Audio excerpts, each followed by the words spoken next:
Find your seats. Get comfy. Yeah, get snacks. Get comfy. That's my favorite part. Yeah, put it on later. I want to test it to see if I'm that.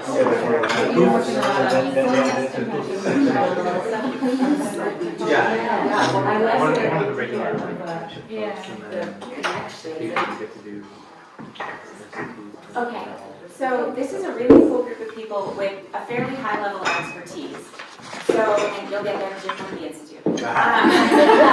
So please, and of course you've been going through the Moodle already, right? Sorry? You've been going through the online course already, right? Yeah, of course. Of course, you memorized it. Yes, good. Is there a quiz later? Yes. Okay. So I would really love for this to be a discussion. So please don't let me monologue. I do work at university, it's a risk.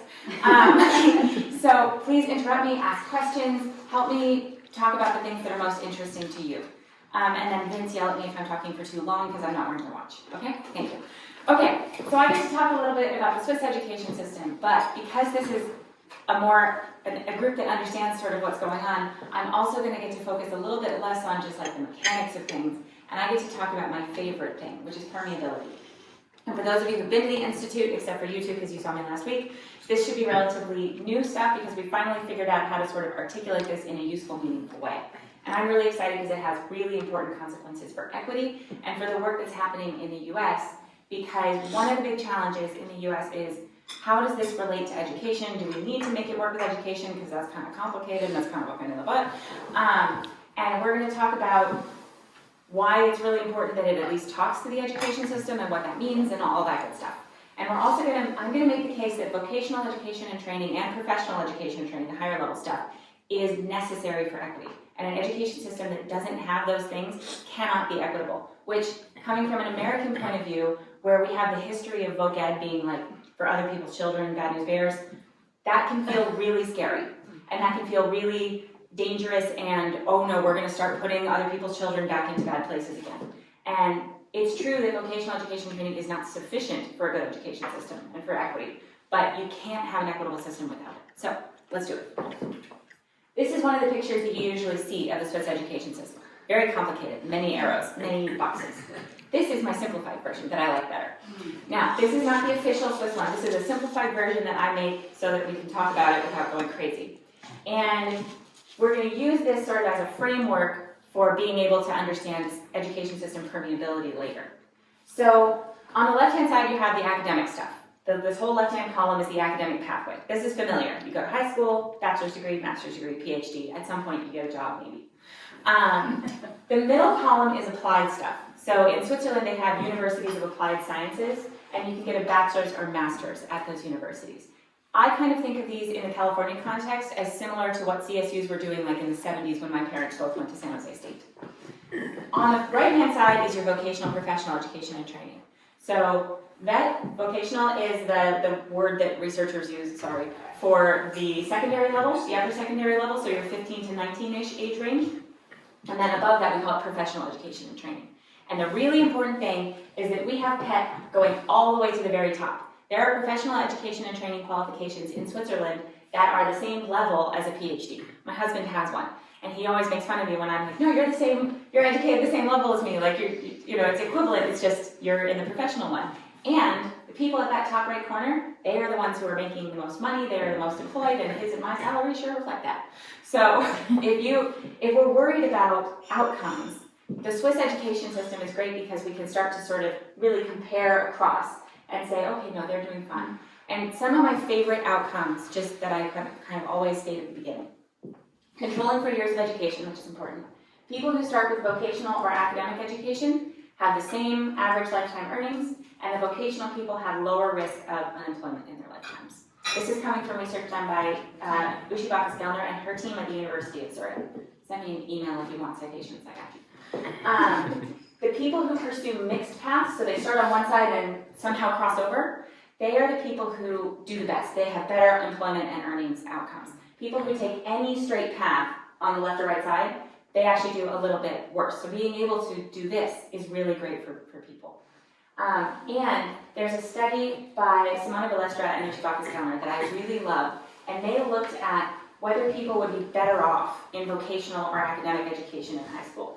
And they found that for 90% of people, except for the very top 10% of test takers, so the people who really like sitting in classrooms and taking tests, just 10% are better off taking academic secondary education. 90% of people are better off starting in vocational education, and then they can go to a bachelor's degree or something later, but they're better off starting at that age in vocational education and training. And this is really important when we think about the American system, where 100% of people are in the academic system, which is maybe not optimal for those people. Quick information about how one progresses, just the sort of Swiss system talk. About 70% of Swiss young people start with vocational education and training. It varies, it's usually between 60 and 70%. And from there, you can either go directly into the labor market, which many people do, and then they might come back to training at some point, kind of a lifelong learning thing, and it's okay if they do. Well, I'll show you stuff on that later. Or you can go into professional education and training at the various levels. You can also take an additional chunk of courses, the vocational baccalaureate. It's about a year's worth of basically the AP courses that you missed, to put it in California terms. I love being in California. Also, I can talk fast. And you do that, you can either do it during your apprenticeship, either as extra classes basically, or you can do it at any point after as kind of like a night school or a full-time situation. And that's free of charge, I think, until you're 25. And if you do that, you can go directly into a University of Applied Sciences. It's automatic entry. All the universities are automatic entry, and then they fail you out if you don't make it. That's a big difference, actually. Or you can take an exam and then go directly into the traditional universities.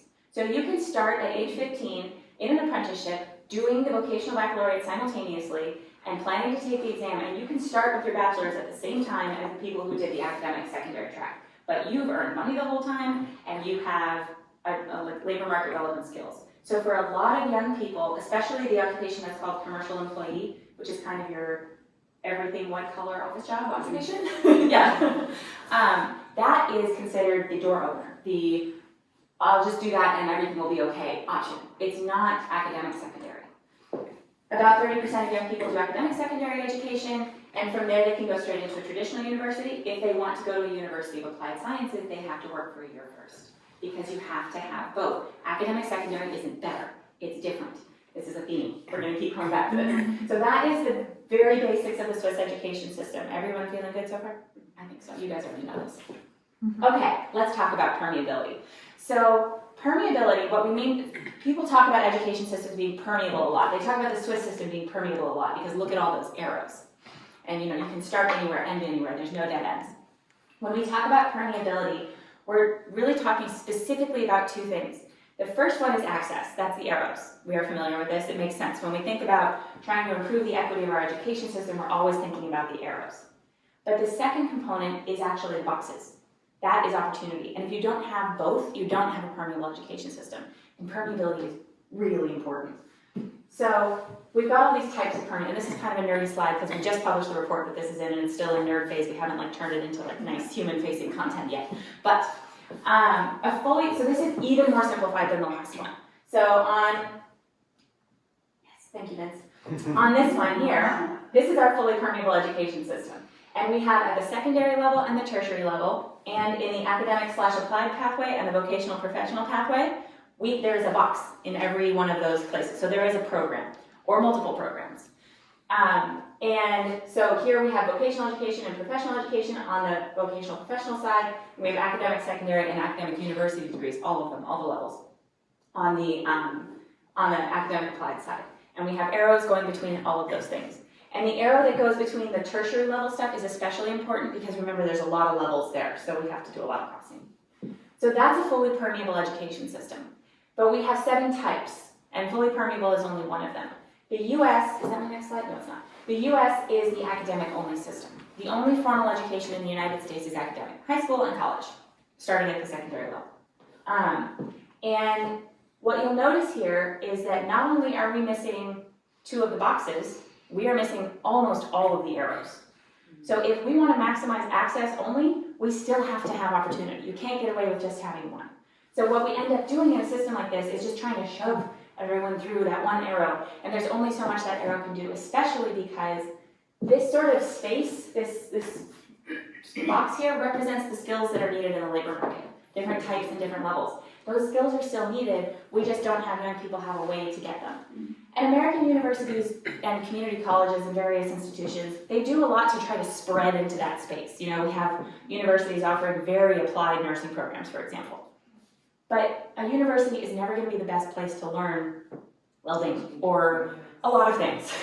It's just not going to happen.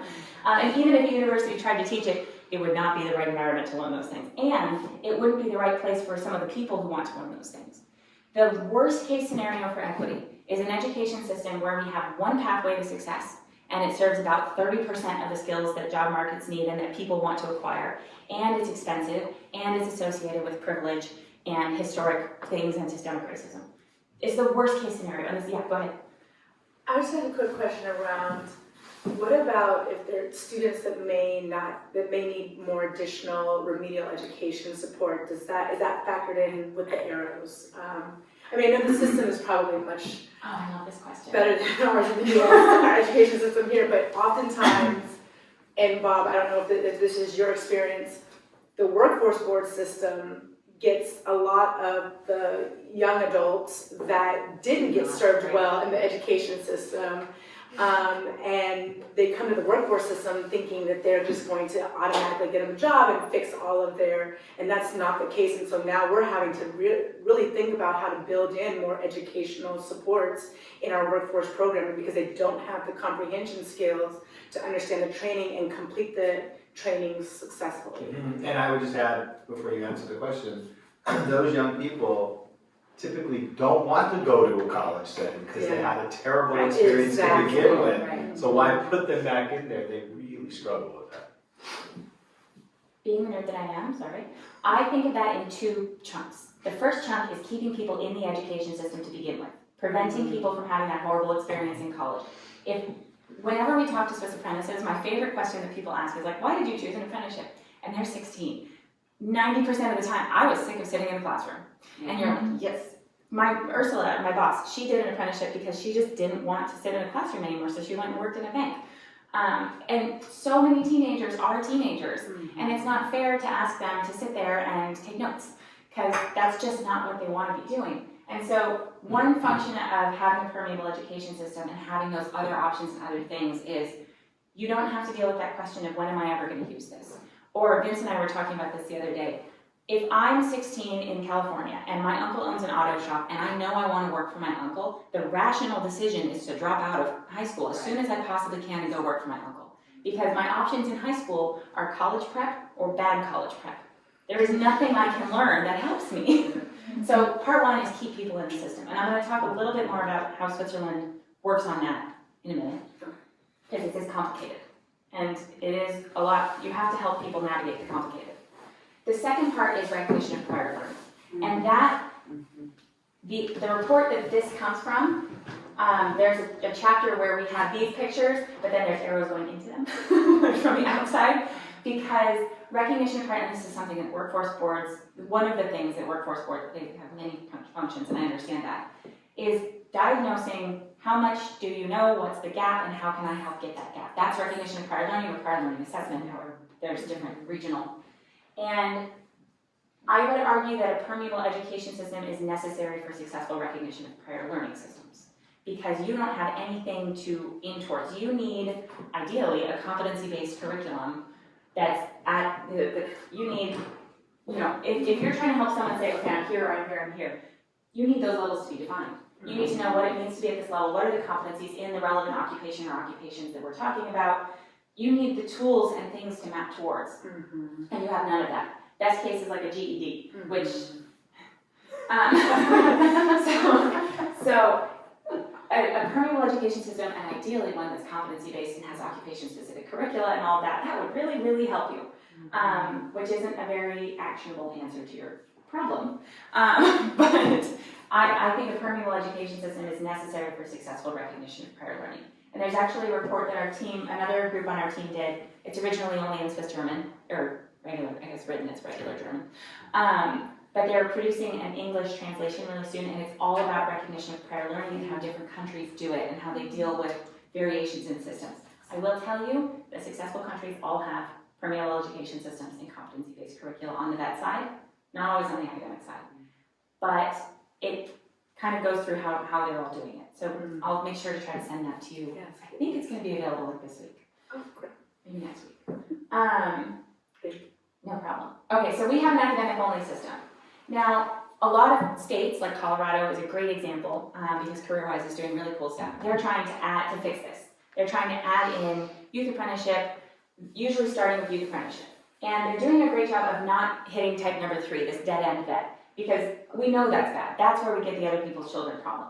People choose education programs based on what they think it's going to do for the rest of their life. And if we know it's a dead end, it's never the first choice.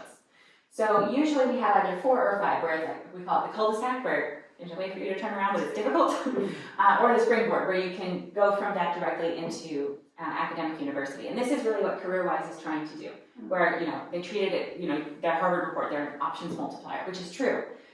The problem with this, and it took us a while to say this in a way that CareerWise really understood, because they were like, what, they can go to college, everything's fine, it's great, it's permeable.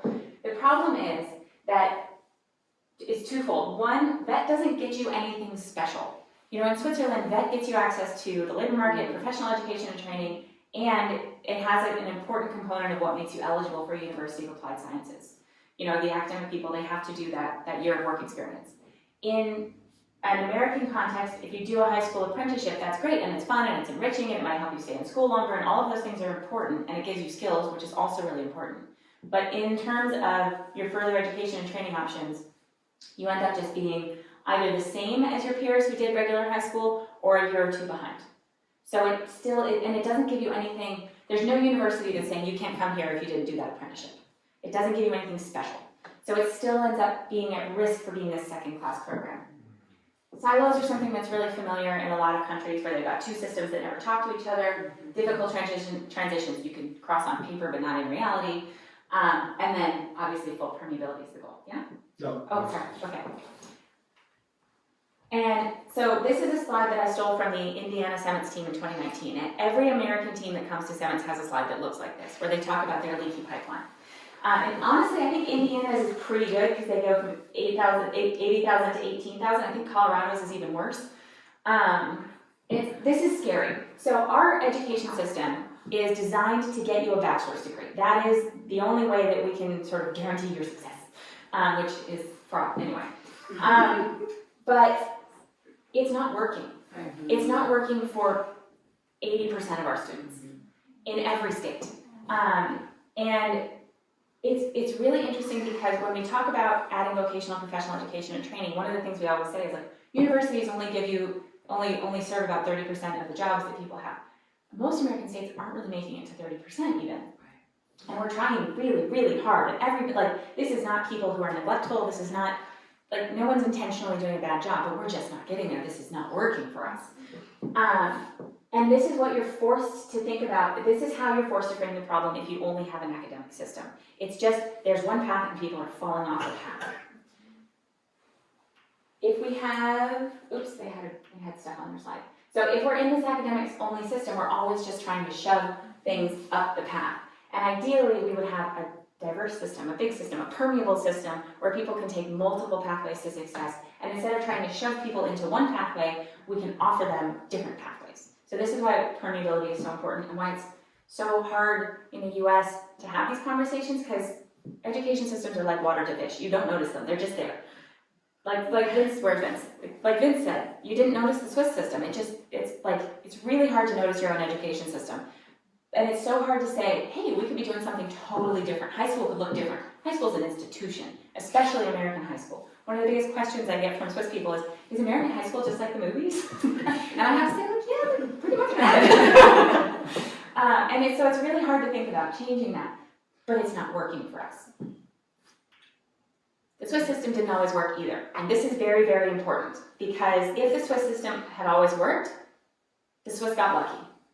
We can't learn from that. They did some good stuff 800 years ago when they had knights walking around and guilds and all that good stuff, but that's not what happened. And the guilds in Switzerland are very different from what we think of as guilds, but that's not the point. So I put the education system with all the years that the different programs came to be. And I love this, because this is in the last 50 years. The best education systems in the world have become good in the last 50 years, and they are continuing to innovate constantly. People like yourselves who work hard and respond to crises by thinking about your options can make major, major changes over time, and that's really exciting. And that's why we care about the Swiss system, frankly, because if it hasn't changed, then I don't know what we can learn from it. So, you start with an education system that looks a lot like what the US had in 1978, or 1977. You've got high school voc ed that doesn't go anywhere, and you've got a very well-articulated university system. So, in the 1970s, we have like the very beginnings of technological change, and people are starting to realize that they want, more and different options. So all of a sudden, vocational education and training is a lot less popular. And the employers, and it's important that it's the employers in this story, they come yelling to the government and they say, hey, nobody wants to take our apprenticeships. We're having these workforce problems. We want apprentices. So the government formalizes professional education and training. So now we've got the silo system. So you can go all the way up in both. And it's technically possible to get across. My boss is a great example because she might have been alive, not quite in 1978, but roughly. And so it was possible, but it was very difficult to get across. But we at least can go all the way up. So we're good for a little while. Then the 1990s hit. Technological change times a million. Now, young people are realizing that they want to be able to go really high up on the levels of skills, and they need general skills so that they can sort of apply them to different things throughout their lifetimes. So the big change is we established the Universities of Applied Sciences and that vocational baccalaureate. So now I can go from an apprenticeship to a bachelor's degree or a master's degree. Then in 2005, we established the university exam, and young people can go straight from the apprenticeship to university. And then, so Ursula, my boss, she was in charge in this like late 90s, early 2000s time. So they established the university aptitude test, they established bridge courses. I'm 15, there's 250 occupations. I don't know what to do, help me, extra year of school. This is really important for keeping you in the system, because that's the dropout point.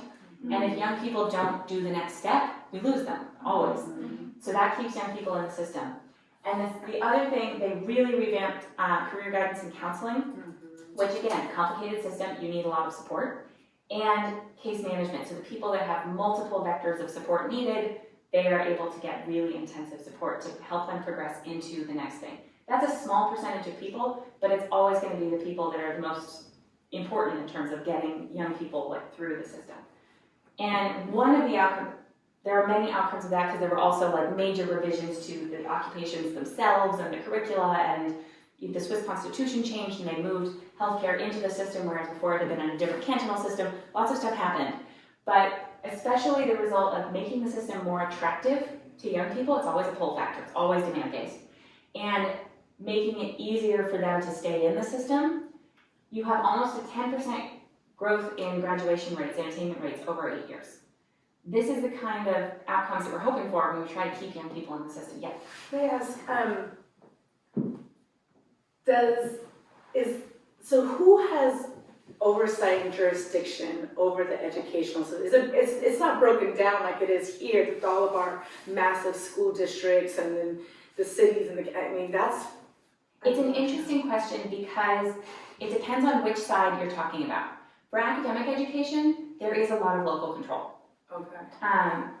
And that's always going to be the case if you look around the world, because academic education is very general and it's kind of the same everywhere. You've got your reading, writing, arithmetic, and it's okay to let the cities or states or cantons or whatever you've got be more in control of that. The vocational education and training stuff is national. Now, Switzerland, small. In the US, state. Also constitutionally, it should be at the state level in the US. That is a very general answer to your question. Do you have any objections? No. Okay. I am studying for the passport test, so let me know how I do. Yeah. But nationally, and I don't know at the canton level, but nationally, the Department of Labor and the Department of Education are the same organization, same agency. Yes. Yes. No. Not quite. It used to be the same. Now it's the Secretary for Education, Research, and Innovation, which that is where vocational education and training lives. There is kind of a labor thing. It's that's a in the little same separate. ministry. Yeah. We will call it the ministry. Yes. Yeah, they're in the same ministry. Yeah. They're different, like, authorities, secretariats. Yeah. Organizational units. But do the cantons have their own, or is that national? Yes, the cantons have their own, and they all come to me. The cantons in Switzerland have lots of power. They're very independent. It's a confederation, not same as us. The states have power and rights and stuff.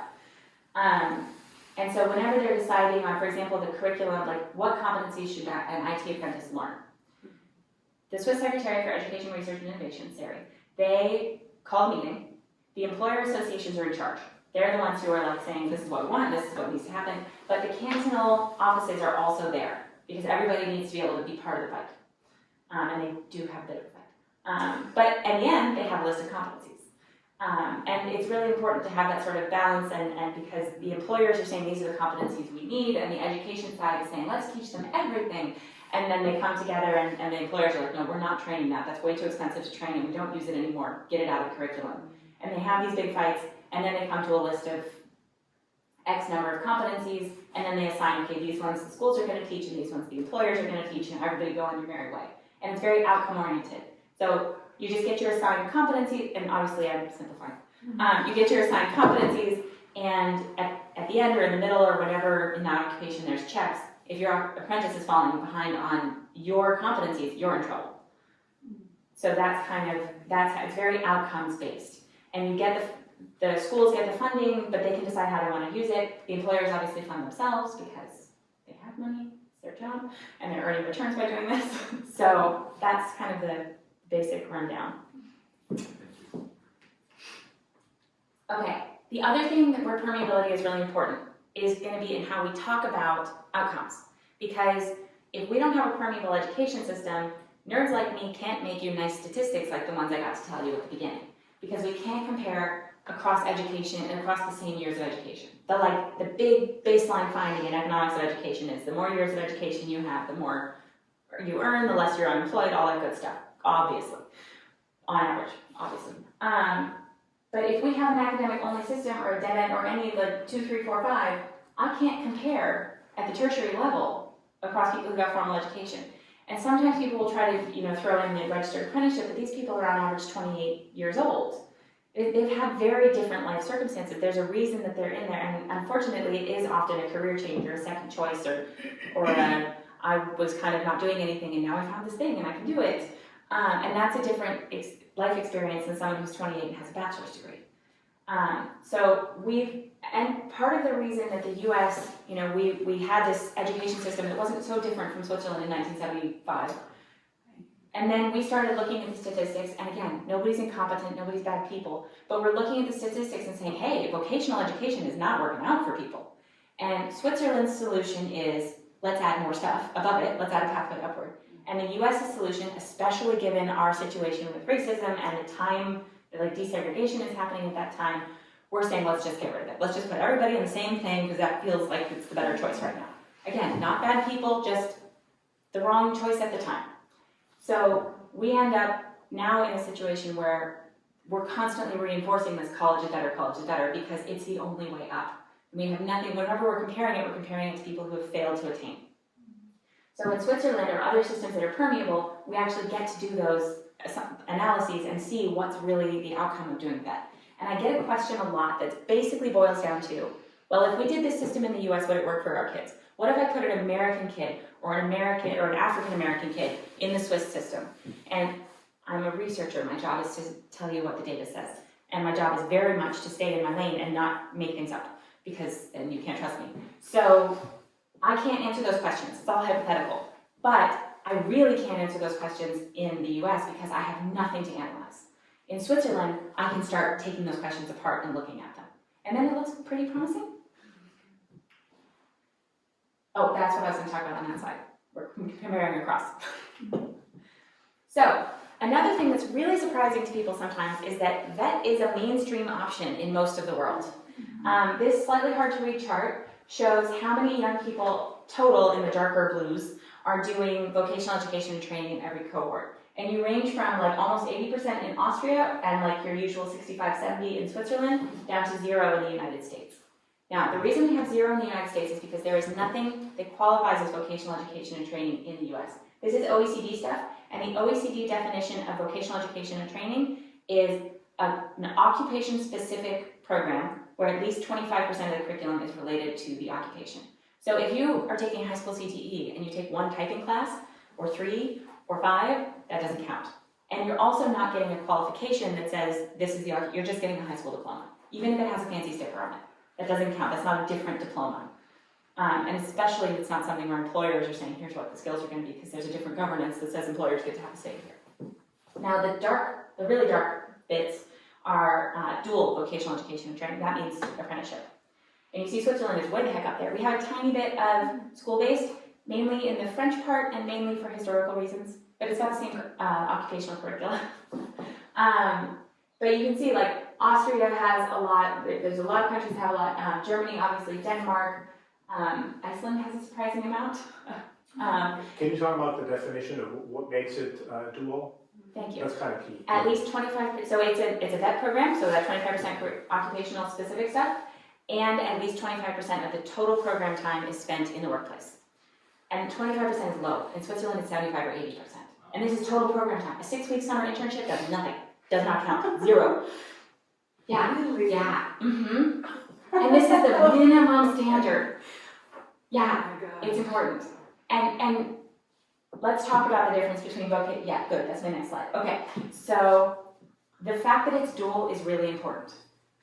There's 2 approaches that we can think of when we're trying to add this to the American education system. One is, let's add stuff to schools, and the other is, let's start doing stuff out on the workforce side, and then right now it's, let's do stuff on the workforce side that combines like related instruction and stuff, but it's not part of the education system. And so we've got these 2 things. One is this very school-based idea, and the other is this very employer-based idea. Ideally, we're in the middle. But let's talk about what happens when I get to compare across my things. Okay, this is kind of a weird, complicated slide. I have to explain it. Okay, up is bad, down is good. Yes? Good. The horizontal line is average unemployment in Switzerland. And now we've got our different education qualifications, here along the bottom. Right here, this is your high school dropouts, basically. This is the compulsory education. So those people have about double the risk of an average Swiss person of being unemployed. So this is clearly a bad thing.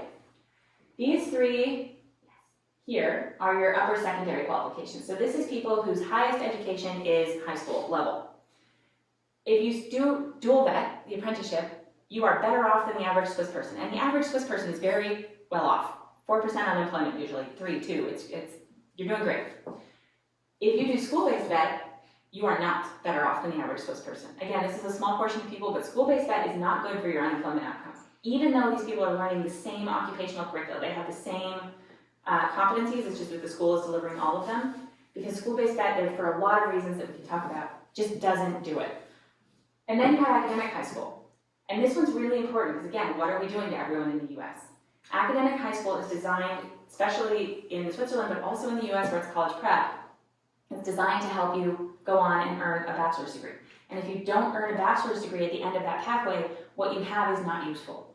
So it's really important to continue on. If you just are doing academic high school, you're in trouble.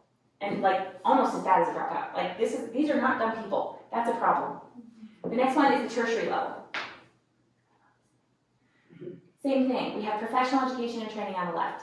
Very low unemployment. These are our best off people, they're doing great at all levels of professional education and training. So associates all the way up to PhD equivalent. The next is universities of applied sciences, also doing great, bachelor's and master's there. And the last is research universities, where they're quite similar to the average Swiss person. Now, part of that is because you can major in like philosophy or music. But what's really interesting is we have these 3 different pathways at the tertiary and the secondary level. And again, the Ushibaka Scholar Chair at the University of Zurich, sorry, that's where I did my PhD, so I'm really familiar with their work. They looked at whether the variation in your unemployment risk comes from what you studied or how you studied it. And it comes from what you studied. So if you study engineering, no matter how you do it, because you can do it in all 3 pathways, if you study music, which you can do in all 3 pathways, you might be less fine. The music is not based on numbers. I actually have to look and see what the worst occupation is. I keep being really down on music. I don't think they have philosophy in vocational education and training now. So this is really important when we're thinking about our equity and our outcomes and what do we want for our young people, and it's not finishing with an academic diploma at high school. Yes? Quick question, what does the interface look like with employers? Are employers required to register? Is it voluntary? How do they fit into it? You obviously have a slide. I do later, but Okay. it's fully voluntary, and that's really important, especially in a liberal market economy like the United States and Switzerland, because employers are not going to like it if the government comes along and says, hey, here's what you have to do. Mm-hmm. And there's this idea, and the UK has been coming to the US lately and saying, hey, have you heard about training levies? They're not working there, okay? They're not going to work here either. So training levies is where you make everyone pay a little bit and then it comes out. There are a very few occupations in Switzerland where there is a training levy because of really industry-specific things, and the industry has agreed to do that collectively because they need the workforce. But it's not something that's being mandated for all companies. About 30% of companies in Switzerland train. It's fully voluntary. They do it because they earn returns by training, which I do have a slide about, although I can't do all my slides, so I have to be careful. And they can always like come in and drop out, and you do see some companies that kind of go back and forth, or they just take one at a time, so they're in for 1 year, one cohort, and then they disappear for 3 cohorts, and then they come back. You see that a lot. But they're not forced to do it. They do, however, and this is really important, have a lot of power in the system.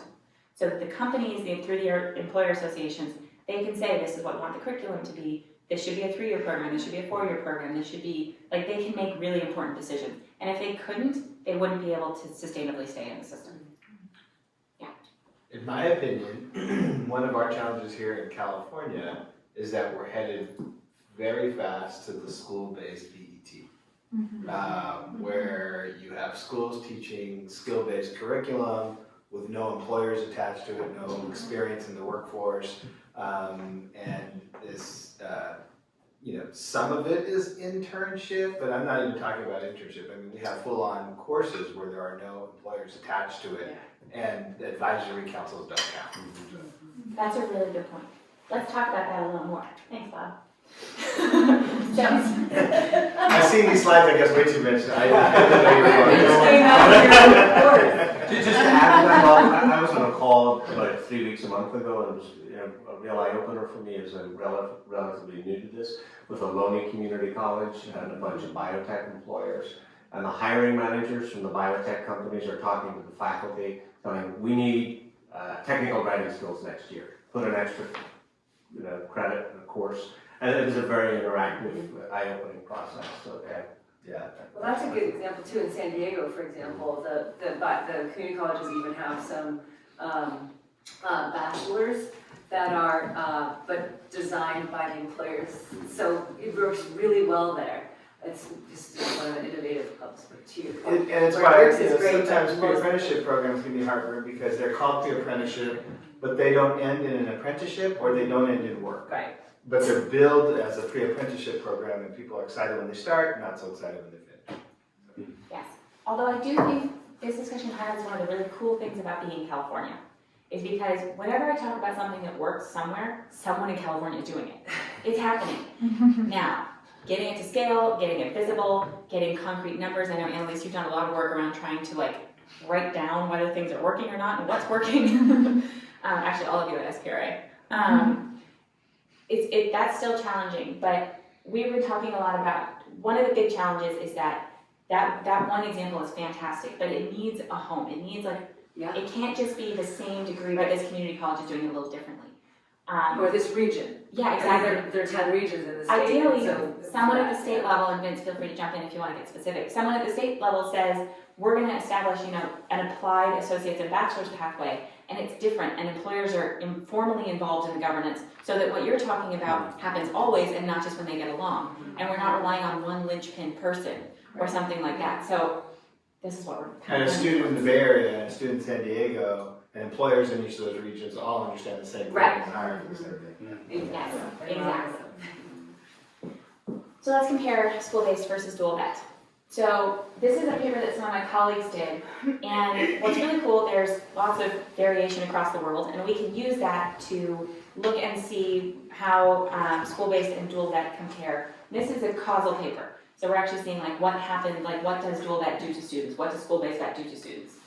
School-based vet on the left has no effect on students' unemployment rate, their risk of involuntary part-time work, or their in-work at risk of poverty rate. These are all statistics that are collected by the ILO, and unfortunately the US doesn't participate. Because I would love our end work at risk of poverty, but really would. So school-based debt does not help. It has no impact on those things. It is worse for long-term unemployment. Dual debt is good for all of those things.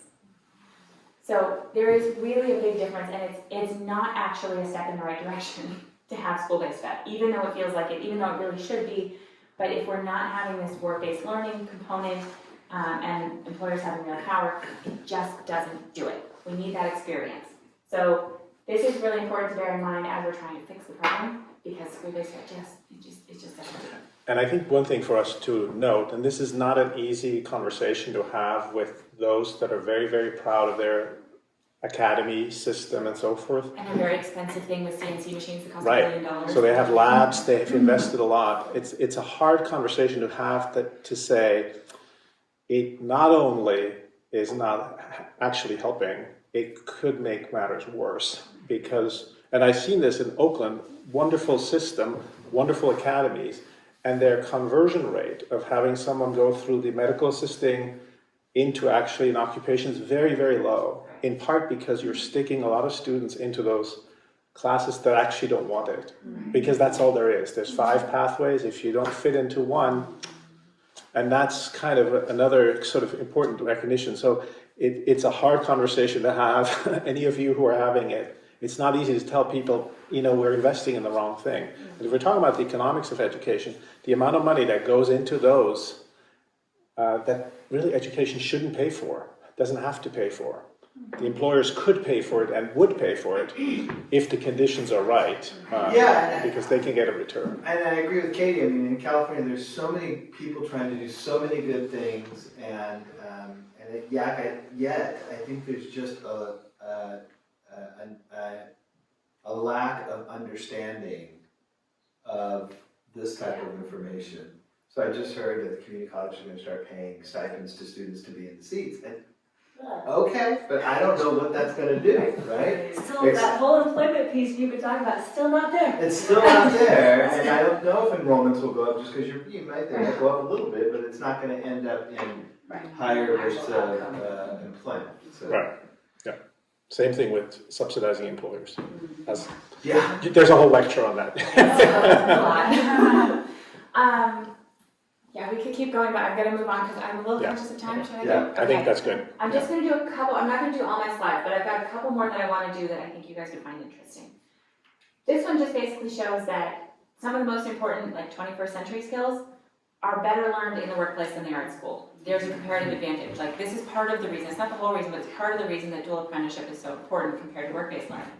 School is better at reading, writing, arithmetic on the left there, and all of the other stuff that we at workforce are finding so hard to get young people to do, or finding those skills that we're finding so hard to train, is because they're better learned through experience.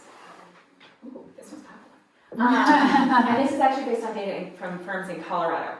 So this is American data. We have this from a lot of different countries, and it always looks the same. There's a huge debate right now among employers about return to work. But should remote work be the norm or the office be the norm? And one of the arguments for return to work is mentorship and life skills. These sort of soft skills. The human stuff. Exactly, yeah. So that's why I took a picture of my boss would love to see this. And this is actually, I should just mention, this was done in Colorado. We would love to actually do a study like that in California. Not that the outcome is all that different, honestly, but it is an important, and I know just the institution that should do it. We're just needing some funding to do it. No, seriously, it's such an important piece that you have to show employers and say, this is what you guys are telling us. Okay, then do something and work with us. Absolutely. Okay. I love this slide. I'm going to make you do it, even though, again, complicated charts. Sorry. Okay, so on the left-hand side in pink, we have the distribution of test scores, PISA test scores. This is not ability, it's not how good they are as people, it's how good they are taking tests. Of people who, there are people in Switzerland who chose to do academic high school. On the right-hand side in the blue, you have the distribution of test scores of those who chose to do apprenticeship, vocational education and training. And there's a couple big takeaways from this slide. And they're not necessarily obvious. The first one is that we don't have this big cutoff right at that line. There's not like the distribution goes and then the other side goes. So there's no requirement. It's not like, oh, you failed the test, you can't do it. There are some stages in the process where teachers start to say like, hey, you might want to not sit in the classroom anymore. But there's not like a big test where it's like you are not allowed to do academic high school. If young people really want to do it, they can find a way to do it. The other thing is that we see a lot of young people who could go both ways at the very top of the distribution, above the red line, are choosing apprenticeship. Some of the very best and brightest in Switzerland are like, I want to take my love of IT and go do it. And that's a wonderful thing, because when you have a program where people who have options are opting in, then you know the program has social status, it's something that people want to do. And it's okay that it's not equal on both sides, because this is test scores. This is basically a nerdiness measure. So at a certain point, the people who love taking tests are going to prefer sitting in the classroom, and that's fine.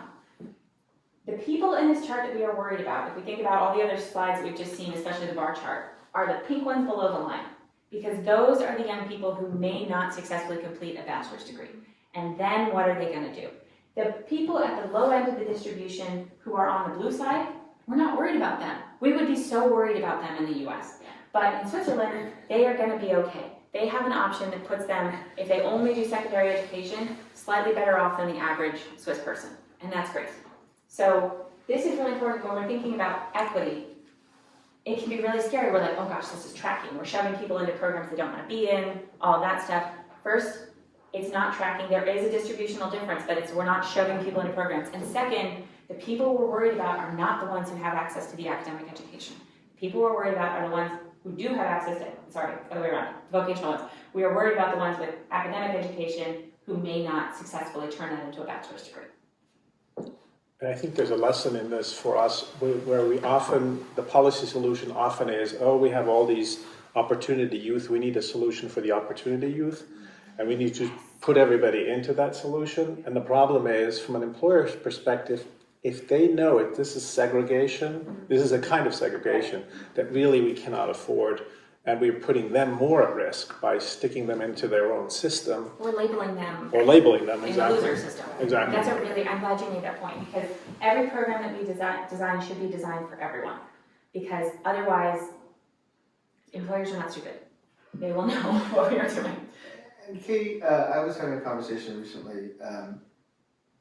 Not every student, although you said 60 to 70%, but not every student who wants to be an apprentice or gets an apprentice, right? They have to go through an application process and a vetting process. Yes, so what happens when you want to do an apprenticeship in Switzerland is, first, when you're like a year or two before that roughly 10th grade starting point, you have sniffing days where you get assignments from school to go to call up a company and say, hello, I'm interested in sniffing at your company, and then you kind of shadow an apprentice or shadow someone. You get to see what it's like. And this is really important if you're like, I think I want to be a cabinet maker, and then you go there and you're like, I hate sawdust. You know, like, but you don't know that until you do it. So the sniffing days are really important, and students are given the freedom to, they're required to do 1 or 2 depending on the school, even if they're planning to go to academic high school, but they're given the freedom to do as many as they need to. And you will hear from some students who are like, I didn't know, I did 14 sniffing days. Finally, I found one that I liked. I did one in the bakery How was it? when I was 14. Oh, cool. I wanted to be baker and patissier and do these lovely, things. I had to go up 3 o'clock in the morning. That's And I right. had absolutely no time. Sniffing days are Well, good. that'd be Very important. diplomatic corps. Yeah,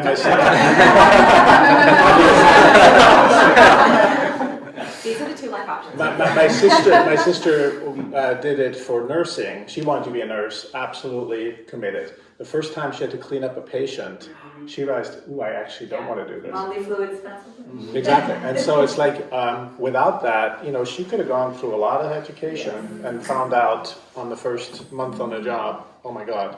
That's a really important point too, because sometimes what the system in Switzerland is market-based.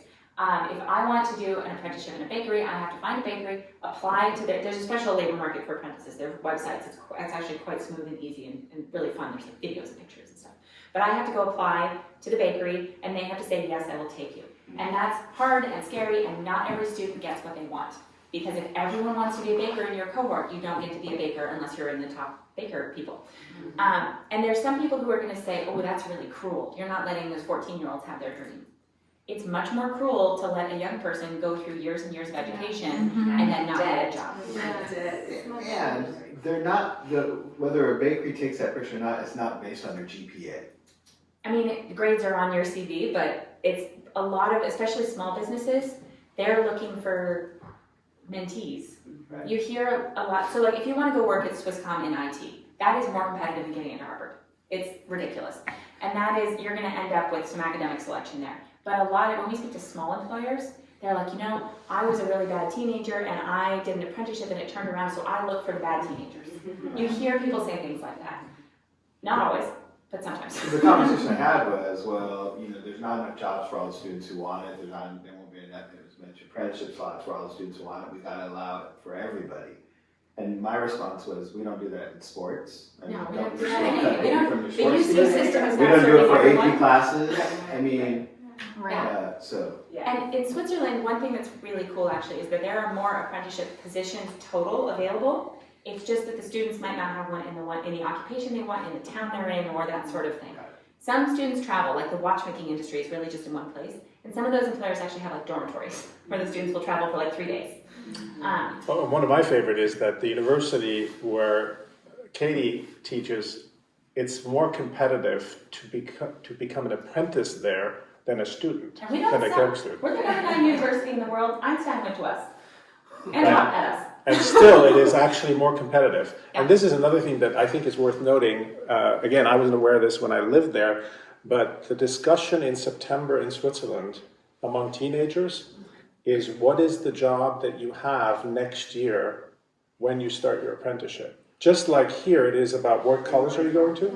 And for some people, it is what college do you go to, but for 70% of the young people, it's like, I've got this job at Swisscom, I interviewed, I'm going to start my apprenticeship at Swisscom or at UBS or at some, and that is as much of a, you know, kind of a status. It's like, I need to have something.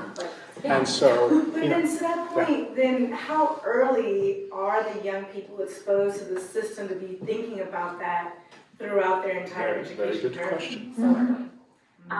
So career guidance and counseling is something that operates outside of schools. It's required by the federal government but implemented by the cantons.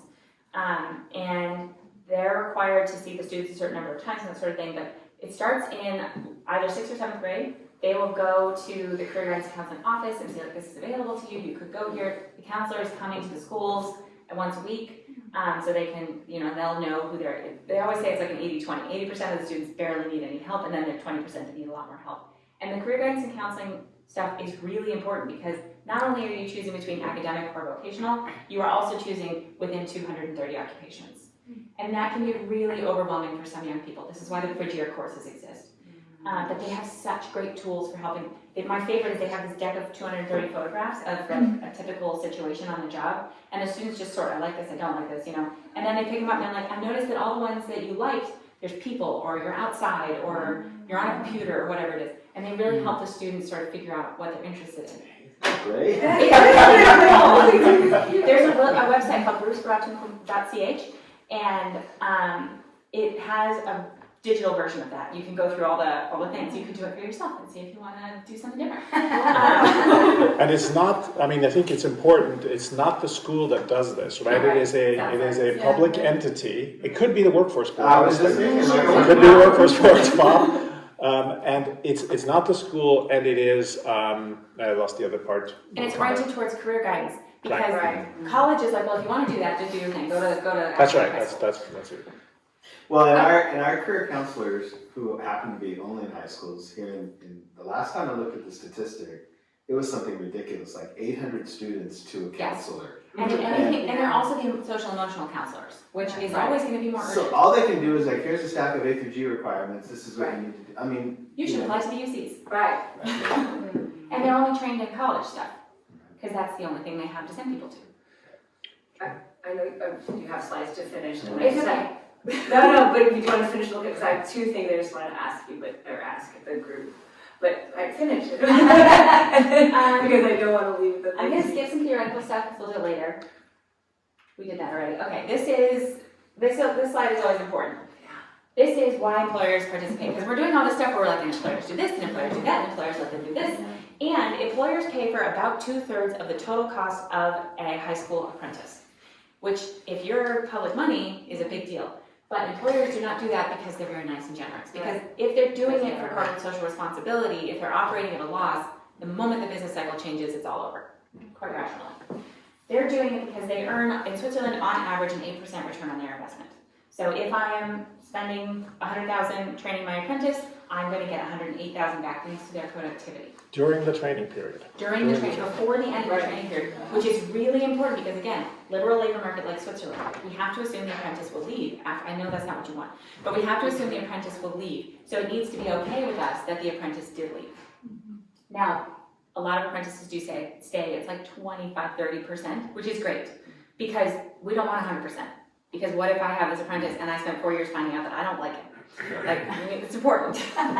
So, if we look at the system in Germany, they lose a lot of money for a lot of reasons. Their unions don't want the apprentices to compete with skilled workers, so they have to be on kind of like play factory floors. In a lot of ways, they don't get to really do productive work. But it works because the post-training wages in Germany are below productivity. That's called wage compression. Sorry, you kind of economists. And so after 2-3 years, then they've earned back their returns. But that's not going to work in the United States. We can't do that because then all you hear is what about poaching? We need to be in a situation where we're not worried about poaching. And there is variation. You have some electrician apprentices tend to earn like so much money for some reason. They really like, they're a huge benefit to their companies. And the military trains F-16 fighter jet mechanic people, something. And they lose a ton of money because they know that there's no one else that's gonna hire that apprentice. So they're like, whatever, we're just investing in you completely. Any situation where you have either a regional or an occupation specific or something like that monopsony where there's only one buyer, they tend to spend a lot more money. But there is this distribution and the average is about 8% return on investment. And companies are aware of this, yeah? And even though 30% of the companies participate, isn't this good for the entire industry sector? Oh, I mean, if I'm a company that I choose not to participate, but you are all participating, but you can hire the apprentices. That's a future employee for you. It's also, there's a really cool sort of little body of literature, again, Uschi-Backe-Skellner at the University of Zurich, around the innovation effects of apprenticeship. Because you're all getting the same curriculum. So let's say that you're a small company who doesn't have the fanciest newest equipment, and you're a big company who does. This happened in Germany with electric cars. All of a sudden, we need apprentices to be able to be safe and work with high voltage electronics. And the big companies were like, you have to do it. The small companies, not that there's that many small in the auto industry, were like, whoa, we don't need to pay for this. But as soon as it got into the curriculum, the small companies can send their apprentices to the big company for 2 weeks and learn it. And then the small companies are able to use because the company has to buy the equipment and find a person who can use the equipment. Now they've already got the people, so they just buy the equipment. You also see it happen with the advent of CNC machines in Germany in the 1980s, where there's research where I know about the things. But it's really important for keeping up with technological change and fostering innovation. And I was just going to add to my comment that 30% of employers that do participate in the apprenticeship program, they get kind of the pick of the litter of the graduates. Keep your favorites. So you go ahead and hire the people I don't want to hire, but I get to choose first. Right. Absolutely. I win anyway. Yeah. And some employers even go so far as keeping you on like part-time while you're going to the University of Applied Sciences, or paying for your, not that it's expensive because it's Switzerland, paying for your University of Applied Sciences tuition so they can get those really ambitious ones who want to go on to the next education step right away and still keep them. Okay, but focusing for a second. So the gray is your training costs. Most of that is the apprentice's wages. They make roughly $1,500 to $2,500 a month. Usually it's closer to $1,500. And it goes up slightly over time because they're getting raises and stuff. The cost of trainers is quite low because we're only paying, we already have the person, we're only paying really for the amount of time they're not working. Same with equipment. If I already own a CNC machine, I could just take it offline for 10 minutes and let the apprentice do their thing, versus a school buying a CNC machine, which is insane, which they do all the time. It's always CNC machines. So the training costs related to the things we're usually worried about from a school perspective are no big deal to employers. They have a huge comparative advantage. The squiggle is the productivity of the apprentice. And this is defined by how much time they spend in the workplace. Really important. Employers should always be fighting for more workplace learning time. How much unskilled work they do, and how much skilled work they do times how productive they are at the skilled work, which is why they get so much better over time, because they get better at the skilled work. And this is also important because the curriculum needs to have competencies in it where they're doing useful stuff, where they're doing cool stuff, and also where the expectations are that they get to a certain skill level. Now, this dotted lines vertical, that's the length of the program. And in Switzerland, there are 3- and 4-year apprenticeships because some of them are more expensive or cheaper to train. So like banking is a very advanced apprenticeship, but it's only 3 years because all you need is a laptop. Whereas anything with metal is going to be a 4-year apprenticeship because it's more expensive to train, especially because you need to spend a little time at the beginning making sure they don't cut their fingers off. The important thing about this picture is that every line is movable. So if you're having a policy conversation, hey, should we start paying stipends? Should we give them higher wages? Then this has an impact. Then all of a sudden you're losing all your money. Should we not pay them hardly at all? Then I'm lower than my unskilled wage, and I'm like, why am I doing this when I could just go make more money at McDonald's? Should we make the program 6 months long or a 6-week internship? And this is really important because my 6-week internship gives my companies the experience of doing vet or apprenticeship stuff is a cost factor for me, and they're never going to agree to do the big stuff because they think it's not going to be good. This is happening in Washington, D.C. right now, the city. They have a career-wise program and it's been doing pretty well, but the school districts started getting the idea that like, oh, apprenticeship is cool. We're going to start doing a bunch of 6-week internships. So they're running around to all the companies being like, give our students 6-week internships. And the companies are like, this is kind of terrible. So then when career-wise comes and wants to do a real one, the companies are like, no, it's a big problem. Yeah, so you can shorten things, you can lengthen things, you can adjust within the curriculum. This is where those fights about what competencies should be in the curriculum and who's responsible for them. This is why employers need to be in those fights so they can advocate for what makes ROI work for them. And also why it's important to like have some research and stuff so we can track this and say like, no, you're earning our 8% ROI, be quiet, you're fine. Or, hey, they're losing money on this, we need to adjust the program immediately. Okay, I'm not gonna do any more because I've talked enough. Come and hang out at the Institute, it's really fun. Then there's my email address.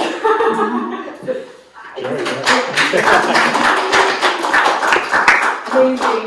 The thing I want to go back to is when you're talking about the counselors and how young people learn about it. So back to San Diego, there's a school district, El Cajon, where they do career planning with kindergartners. It's actually an area where there's something like 36 languages the K-12 has because it's a hub for refugees. What I was trying to launch there was a pilot where, imagine if you had junior high school students, so our 6, 7, 8, and their parents, because in California, they're underemployed, usually, or unemployed, or whatever, but they both did it. Imagine a research study where 10 years of them, the junior high school, so 12-year-olds to 22, where some systems change, and that's what I'm really getting to, is we're talking about the opportunity for systems change, could happen. So imagine if you did that with the parent track. Yeah. And not just the parents, the parents' siblings.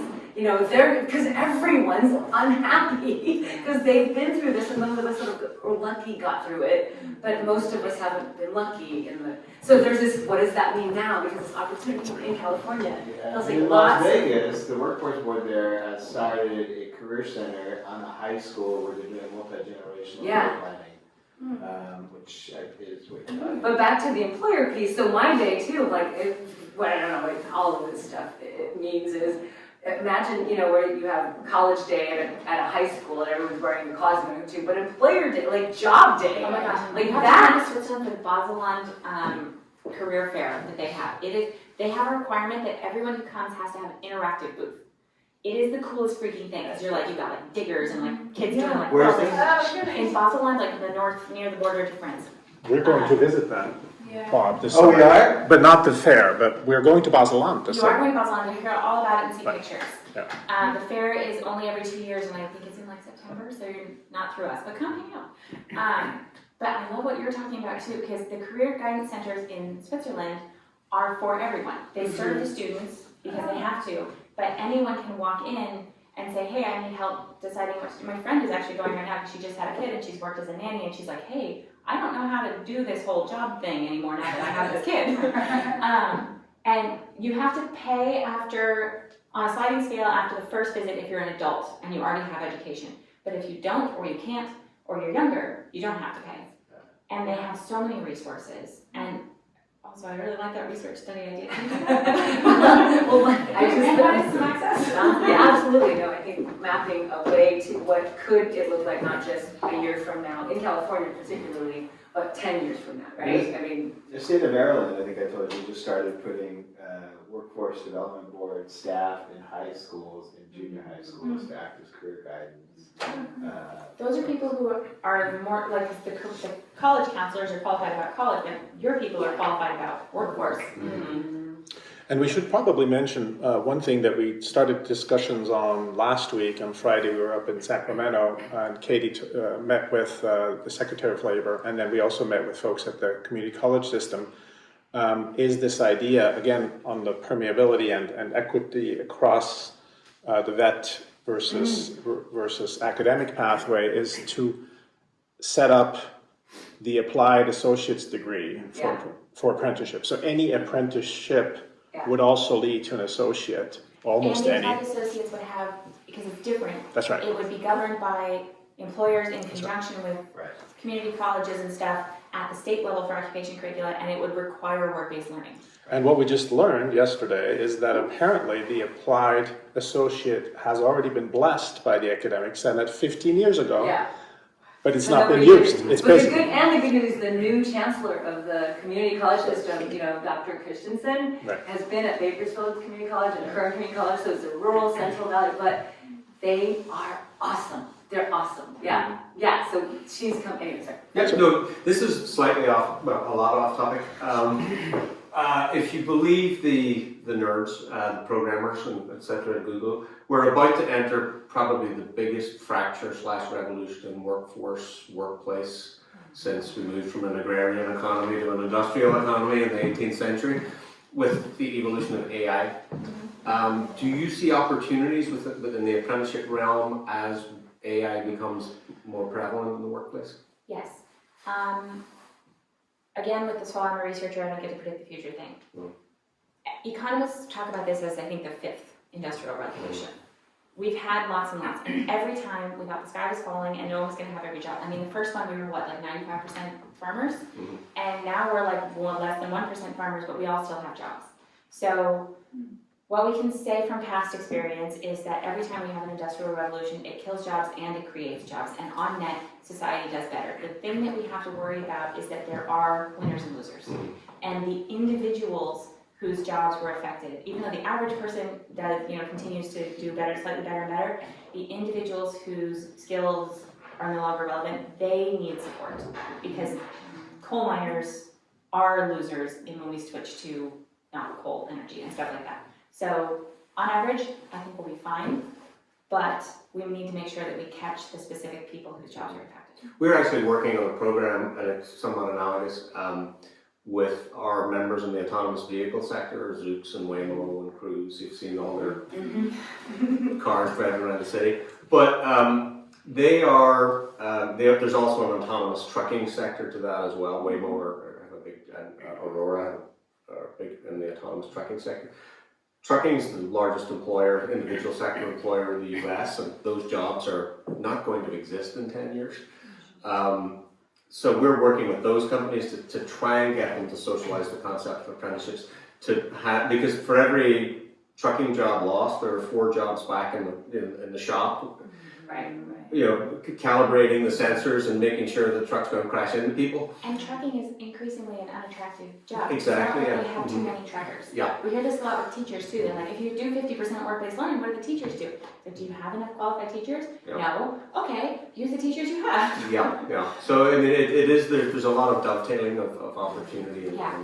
The only thing I would add is that the CHIPS Act and the Inflation Reduction Act and the Infrastructure Bill, there's a lot of federal money coming out right now, and a lot of it is unfortunate. Like, it's great that there's a lot of money, but it's very, very fragmented. So in CHIPS, it's like, here's money for K-12, here's money for academic degrees in quantum computing.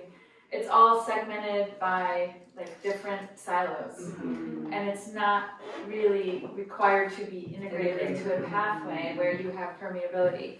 And there are many different like regional models they're trying to use to tie it all together, But just because you get the K-12 doesn't mean you're gonna get the other pieces. And so there's, I think, an opportunity on the one hand, if the right vision were created to try to build some of those systems, and there was some leadership at the regional level to do it. But it's risky because, like, more likely than not, it's just gonna be kind of flittered away into different silos, and then it won't add up to anything because it's not dealing with permeability, connecting, you know, the stuff you need to tie things together and make them easy for people isn't there. So And obviously you're such an expert on how that happens in the US and exactly what the institutions and laws and things are that cause it. And that's a really important level of understanding. Well, and I just want to interject that you're absolutely right, and I think that that's why our foundation is trying to invest in, like, particularly our workforce boards. We see our workforce boards as being that conduit that could go after those dollars as they start to come to the state and be that bridge that is trying to bring all those pieces together. I mean, Bob and I have also talked about, like, the strong workforce money and then all the Department of Ed money that goes into K-12, and it's not aligned, and we've seen the fragmentation, and it is like had generational impacts on particularly communities of color that have been basically harmed by these systems. And we're trying to invest in, okay, workforce boards are designed to be kind of central hubs in communities, but they need support as well. So how do we help get them there as all this big federal dollars are coming down to states? And they didn't get any of it. Yeah, they sure They did. have to pay for Which is crazy. Katie, are there particular labor or education policies that Switzerland put into place over the last 50 years that really drove their transition to an apprenticeship system? I'm thinking about linchpins in the American system and in the California system. And the conversations I have are very much like this one, where we're talking about the benefits to the student and, look, this makes sense systematically for employers, but we also are in a very hyper high wealth, low wealth dichotomous society that is pushing farther that way. We value profits and stock buybacks over community investment and, you know, socialism or something like that. And so it seems like a key linchpin. And I'm thinking about, especially to piggyback on that, students, especially students with disabilities, students that are struggling in school or have whatnot, like, they stay in school because there is a systematic program in place to support them. And there's a cliff on the other side of that. And so how you even have these conversations of system change seems like there needs to be stick, not just carrot. So that's a 2-hour question. Yeah. On the education side, I think it's really interesting to understand that Switzerland started by formalizing professional education and training. Because I think that's actually the lowest hanging fruit. I hate that because none of it's easy, but, and what that was is, it wasn't the Swiss government going out and saying, we're gonna make up all these wonderful programs and we're gonna pay for them to be implemented, and that we're gonna have education institutions that do. The government did not do very much. All it does is it says, okay, we're gonna have professional education and training at 4 levels, and if the industry association comes to us and they say, here's the entry requirements, here's the exit requirements, and here's where we want it to be in those 4 levels, and they agree, they're like, okay, yes, that's a form of qualification. So it's very hands-off kind of market-driven, yeah. Yeah, it's very output-oriented. And we already have some examples of this in the US. The bar exam is the best. The American Bar Association, or the State Bar Association, says they have to do law school to take the test in most states, and if they pass the test, they are a lawyer. And the state says, okay, you can't be a lawyer unless you pass that test. That's professional education and training. It's an exam. That's all it is. A lot of them are just exams. The CFA, the Chartered Financial Analyst, I think. I always mess up the A. Advisor. Thank you. My husband has it. It's embarrassing.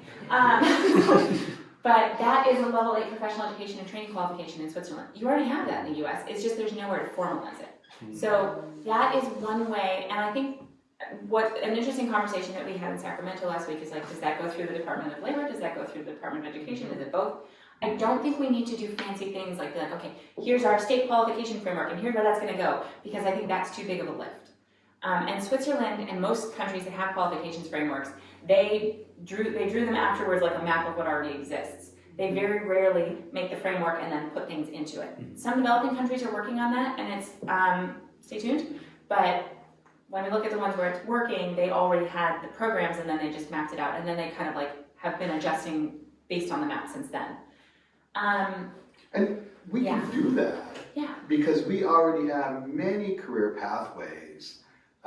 We just don't vet it, connect it, alter it based on employer needs and demands. Yeah. And then we don't make it transferable, meaning it's not the same across the state. Yeah. But we do have the makings for that. Yes.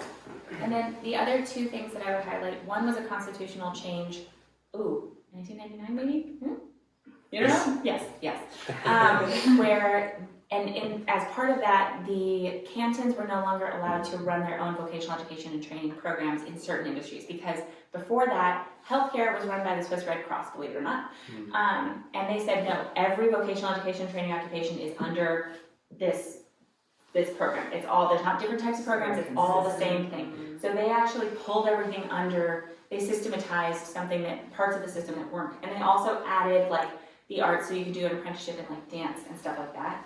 They said this is gonna cover the entire labor market, and it's just one type of program. So there was a little bit of that like many flowers blooming, and they were like, everybody get on the lane. And that's what one of the reforms that Ursula ran, and not everyone loved it. There were fights and stuff, and basically her strategy was to like start a pilot and then just grow the pilot and be like, no one ever goes backwards, and it worked. And as long as people have like time to adjust and a place to go and stuff, it worked out.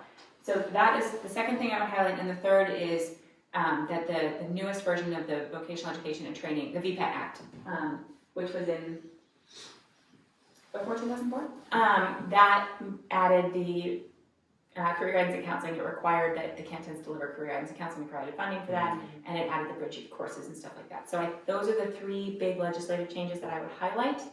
There have been more. I appreciate that. And the interesting thing is that I think your data shows that Switzerland and the US spend about the same on education, right? Yeah. It's not like this is more costly. Oh God, no. Yeah. And for the quality. Yeah. So it's not, I mean, we often think it's a cost. There's these offsets. You can pay teachers more because they actually have And they English. have like, they 50% of their day is prep periods. Imagine. I have so many friends and my sister and stuff who are teachers, and it's just. So not only that, in our system of education, the burden's on the student. We're asking you to take the risk to pay or go into debt for 4 years, and then there's still a cliff. We're talking about the DOR folks, still a cliff. There is, unless you're very lucky or have the privilege of people you know who will help you talk to someone. And we It's set insane. heroism from our teachers. Because if I'm a teacher in an academic-only system and I have a student whose uncle has a car garage and he wants to go do that, I'm expected to heroically convince that child to go to college and pass high school and be engaged and all this stuff, when realistically it would be so much, like, we're asking our teachers to create things that don't exist. If I'm the best teacher in the world, I can't create a program that doesn't exist for a student who needs it. So we end up blaming our teachers, which just sucks. We should talk a little bit maybe about next steps as well, because in the last few minutes, unless there are burning questions that you want to get Katie time on, because we do have some opportunities coming up. So That's a great idea, yeah. okay. I would highlight, I mean, obviously the summit, the institute is there, we're there every year. I think we're pretty cool. The work that Annalise is doing is really important around trying to get, and Vinz, you're involved in that too, trying to get something, a center of knowledge in the United States so that we can, because especially in the US, there's a real bias towards homegrown, which is great and fine, but we need that because this information exists, and people just don't know about it. And Vince, I know you've got some projects that come. Well, yeah, the two things that I want to mention, one Bob already alluded to, is this Feinstein earmark for the next 2 years will work on basically putting together a plan and also doing some pilots, a plan for youth apprenticeship for California. So that's what the mission is, that's what the Feinstein earmark is supposed to be about. And in parallel, coincidentally, somewhat coincidentally anyway, the Division of Apprenticeship Standards has formed under a law, Assembly Bill, a California Youth Apprenticeship Committee that just started to meet in March with kind of the same mission, over 2 years coming up with a plan for youth apprenticeship, somewhat bifurcated at the moment. This is a persuasion thing that we're working on, that right now there's an out-of-school and an in-school component to it. We think that, for obvious reasons that you all now know, probably shouldn't be bifurcated. Those things are happening over the next 2 years. The outcome of that will be possibly one plan, possibly more than one plan, with elements that cover everything that we've talked about, or an answer to everything. So that's mapping our current educational system to what it could be. What's the role of the CSUs? What's the role of the UCs? And very importantly, how do high schools articulate into those systems? And what's the role of employers? That will involve some consultation with employers, and of course community colleges, all the institutions. Because as Katie mentioned, this is actually a resource-rich environment. It's just that the resources don't play well with each other, and that's all doable. And then some pilots with already funded resources, looking at, okay, how do we now do this? And because of the local control issue, we talked about the 116 community colleges with however many districts. Almost 1,000 school districts, right? This is also going to have to be demand driven. So we cannot impose anything. We know that. We can barely get the governor to talk to the superintendent of schools. So there's no imposed solution that's going to work. But some guidelines, legislation is possible and achievable. And I would add, Vince, engaging like the Northern California Apprenticeship That's Network, right. the Southern California Apprenticeship Network, That's to right. get that demand side That's right. at the table and calling for the reform. that's right. Right. Yeah. That's right. Yeah, the employer piece, especially when it comes to sort of having industry intermediaries, so that, again, what does the state know about IT reform? They don't know, really. Yeah. But the industry knows, and the industry also will need to be able to work on this. So that's the plan for the next 2 years. We also have reconstituted our membership as a node in the network of PIA, the Partnership to Advance Youth Apprenticeship. That's a national initiative run by the New America. And we are a member, and you can be a member by joining that group. We, I think, call that CAYAC, which is the California Youth Apprenticeship Coalition or Consortium. We are going to collaborate very closely with the Southern and Northern California Apprenticeship Network. So there are lots of ways to connect in, and the moment of truth is the next 2 years as far as the design is concerned. We think, everybody tells us this is a 10-year project. It actually is a 20-year project, I think, to actually get all the way. But it's in project. Switzerland's doing it for us today. exactly. And so there will be the opportunities are remarkably well aligned right now. There is some money to do the design work, which is always the hard money to come by, and there's actually I would almost say too much money on the funding the individual program side. It's just not coming in the right way, as Annalise mentioned, a lot of money, but very, very hard to negotiate. They're not learning from it systematically, which Yeah. drives me crazy. Yeah. And then we would like to see some research done here, so that's kind of key. So you're going to all get a follow-up email with links, with slides, with contact information for all of you to each other, and we're going to take advantage of Katie's presence again in July, we hope. So that's kind of where this is going, and we would love your continued participation. Again, you guys were handpicked to be here, and we hope that you'll continue to work with us on this mission. And again, a big thank you to Vinz. Yeah, maybe, I'm happy to be a host, and but we diplomats, we get a bit annoyed by just saying hello and goodbye. So what I think is also important, that we think about if there is a need to pitch this sort of experience that Switzerland can offer to the highest political levels. And I did it last last June. There was the Summit of the Americas. I was a Swiss observer, and I walked up to Gavin Newsom and said, "We want you to be in the Swiss Skills 2022 in September." It did not happen. But we can also, and then we invited the Minister of Labor. It did not happen. But we're there. So if you want to partner up with us on getting your political responsibles, having the Swiss voice heard or enhancing your voice, I'm most happy to do so, because that is part of my job, and I feel that today, when I listen to you, when I listen to the discussions, that we're fully aligned on a very good cause. So we'd really like to take you up on it, because I think we've had trouble getting a California delegation to go to CEMETS at the highest level, where other states have had their governors go and their secretaries go. We always get a very polite no thank you, but it would be great if we can bring it to the folks here in some fashion. I don't know, but something that I think we should think about. Also, it's the governor's 500,000 apprenticeship a year goal, we're in year 2, right? It's like, we're good. Yeah, but I just heard the Secretary of Labor, he just said that he thought they were on a good track to meet that goal. So It depends how you count. I think know. they have creative ways of counting. We're counting. So, I think we need to really think about what's good for the workforce of California and the business sector of California, and maybe in doing that, we'll blow through that 500,000. Yeah.